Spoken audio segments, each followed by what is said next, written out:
Capítulo 18. As cinzas e o nome. Na manhã cinzenta, enquanto a névoa ainda se despedia das colinas, Ezra caminhava em direção à caieira. O cheiro de fumaça misturado à terra molhada era familiar, quase reconfortante. Mas algo naquela manhã parecia suspenso, como se o tempo observasse em silêncio, aguardando uma escolha. No meio do caminho, encontrou Efialtes. Estava de cabeça baixa, os ombros curvados, e arrastava os pés como galinhas revirando o solo em busca de algo perdido. Ezra diminuiu o passo. Quando se aproximou, Efialtes ergueu o olhar. Os olhos vermelhos, não de raiva, mas de quem havia chorado em silêncio. Ezra, não é mesmo? Murmurou. Ezra assentiu com um leve movimento de cabeça. Será que pode me arrumar algo para fazer? Preciso ocupar. Por um instante, Ezra não respondeu, apenas o observou, tentando decifrar o tom entre o arrependimento e o cansaço. Por fim, respondeu com a tranquilidade que o tempo lhe dera. É claro, sempre há algo para fazer por aqui. Siga-me. Caminharam em silêncio até a caieira. Quando chegaram, Ezra parou de súbito. Olhou para a estrutura de barro e madeira, que agora soltava apenas um calor tênue pelas fendas. As brasas estavam ocultas, e o trabalho já parecia encerrado. Ué, não entendi, disse, mais para si do que para Efialtes. Antes que pudesse dizer mais, o homenzinho surgiu por entre os arbustos. Caminhava devagar, as mãos atrás das costas, como se tudo estivesse sob seu controle. Sorriu ao ver os dois ali. Bom dia, disse com voz surpreendentemente clara. Ezra o olhou com estranheza. O homem era um dos mais silenciosos entre os recém-chegados. Até a véspera, mal articulava uma palavra que eles pudessem entender. Agora só precisamos esperar esfriar, completou, apontando para a caieira com o queixo. Ezra franziu o senho.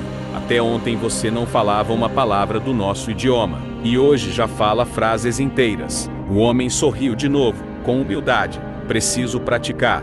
Ainda falta muito. Ezra o estudou por um instante. Qual o seu nome? O homenzinho hesitou. Olhou para o céu, como se as nuvens pudessem lhe lembrar de algo há muito esquecido.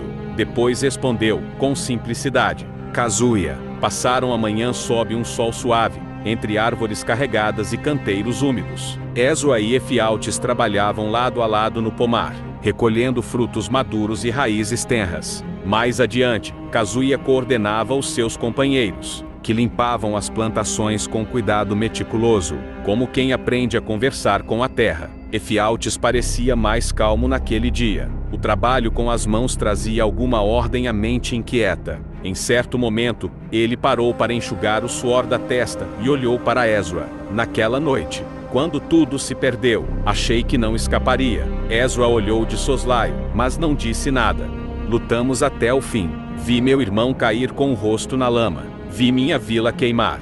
Ainda escuto os gritos quando durmo.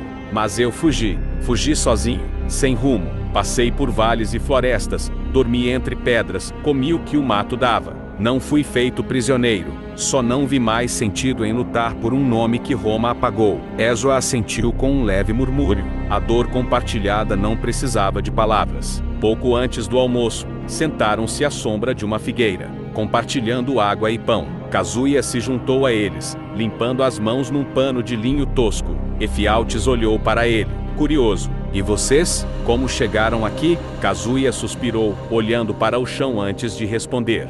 Viemos de um arquipélago muito distante, no leste, um lugar de brumas e vulcões, de arrozais e barcos pequenos. Nossos pais eram agricultores, pescadores, artesãos. Estávamos em travessia entre duas ilhas quando piratas atacaram a balsa. Foi o caos. Muitos morreram. Os que sobreviveram foram levados. Ele fez uma pausa. Alguns de nós tinham aprendido a lutar com bastões e lâminas curtas, com os monges do continente, mas não havia armas na balsa. Não éramos soldados. Não foi uma guerra. Foi só uma emboscada. Ezra o observava com atenção. Kazuya continuou. Fomos levados como mercadoria. Meses de viagem, passando de mão em mão. Um velho homem nos comprou. Foi ele quem nos trouxe até aqui. Efialtes olhou para o céu, como se procurando uma constelação familiar. Engraçado. Cada um de nós veio de um canto do mundo. Todos expulsos pela violência. E agora, juntos. Ezra sorriu com gravidade. Às vezes, a terra junta o que os impérios espalham. No final da tarde, o grupo se reuniu ao redor da caieira já morna. Com cuidado, começaram a desmontar a estrutura de barro e madeira. As cinzas ainda soltavam um calor tênue, mas os tijolos já estavam firmes, de um vermelho escurecido. Um a um, foram retirando as peças, empilhando-as ao lado. Sobe um alpendre improvisado para que esfriassem por completo até o dia seguinte. Kazuya guiava os outros com gestos contidos, quase cerimoniais, enquanto Efialtes se encarregava de alinhar os tijolos sobre tábuas para evitar que a umidade do solo os comprometesse. Ezo apenas observava por um tempo, depois se abaixou e começou a ajudar em silêncio. À noite, após o jantar, um cozido de grãos com ervas e fatias finas de carne defumada, todos se prepararam para o banho. O costume, trazido dos povos da península, era simples, mas rigoroso. Um grande barril fora aquecido ao lado da casa principal. A água, retirada do poço pela manhã, fora posta a ferver em caldeirões de cobre. Depois de misturada à água fria, atingia a temperatura ideal para o uso. Próximo dali, em um pequeno curral de pedras baixas, homens e mulheres, separadamente, lavavam-se com panos de linho grosseiro e sabão feito de cinzas e gordura. Começavam sempre pelas mãos e rosto, depois braços, peito, pernas. O último a ser lavado era o cabelo, com cuidado redobrado. Enxaguavam-se com baldes, jogando a água sobre o corpo em silêncio. Sob a luz suave de lamparinas a óleo, Ezra, já vestido com roupa limpa e um manto simples, acompanhou Efialtes e os orientais até o salão da escola. A construção era modesta, feita de pedra e madeira, mas bem cuidada. As lamparinas do interior lançavam sombras suaves nas paredes. Lá dentro, Anaterum organizava tábuas de escrita e pontas de carvão, preparando-se para mais uma noite de ensinamento. Ao ver Ezra, sorriu com discreta satisfação. "Boa noite, mestre."